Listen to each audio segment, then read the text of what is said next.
কোনো নারী বা বালকের অবৈধ প্রেমে পড়লে তা থেকে পরিত্রাণের জন্য যা যা করতে হবে তা হলো: ১. প্রথমত বুঝতে হবে সাহস, কষ্ট ও ত্যাগ স্বীকার করা ব্যতীত কোনো সহজ কাজও হয় না। শরীরের সামান্য রোগ ব্যাধি থেকে মুক্তি পেতে গেলেও তিতা ওষুধ সেবন করতে হয়। জাহিরি রোগের যখন এই অবস্থা, তখন অভ্যন্তরীণ রোগের ক্ষেত্রে আরও বেশি ত্যাগ ও কষ্ট স্বীকারের জন্য মনকে প্রস্তুত করতে হবে। ২. তার সাথে কথাবার্তা, দেখাশোনা, আসা যাওয়া সম্পূর্ণ বন্ধ করে দিতে হবে। অন্য কেউ তার আলোচনা করলে তাকে বাধা দিতে হবে এবং লৌকিকভাবে হলেও যার প্রেমে পড়েছে পরিকল্পিতভাবে এক এক বাহানায় তার সমালোচনা করতে থাকবে। ৩. একটা নির্জন সময়ে গোসল করে পরিষ্কার কাপড় পরিধান করে আতর ও সুগন্ধি মেখে ২ রাকাত তওবার নামাজ পড়বে এবং কেবলামুখী অবস্থায় বসে খুব তওবা ইস্তেগফার করে এই বিপদ থেকে মুক্তির জন্য আল্লাহর নিকট দোয়া করতে হবে এবং ৫০০ থেকে ১০০০ বার লা ইলাহা ইল্লাল্লাহ এর জিকির করবে।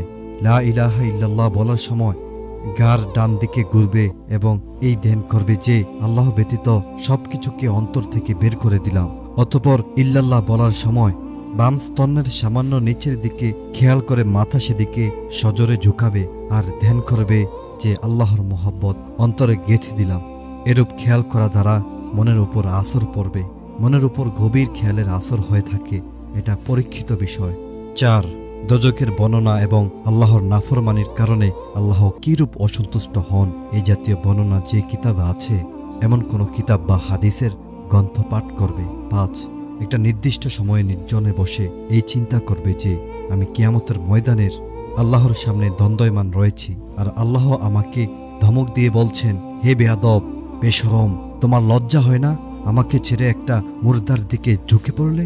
এর জন্য আমি তোমাকে ফয়দা করেছিলাম? বেহায়া, আমার দেওয়া চোখ, আমার দেওয়া অন্তরকে তুমি আমার নাফরমানির কাজে ব্যবহার করলে? তোমার শরম হয় না? ইত্যাদি ইত্যাদি। এসব আমল করতে থাকবে, ফল পেতে দেরি হলেও পেরেশান হবে না, চেষ্টাতেও তো সওয়াব পাওয়া যাবে।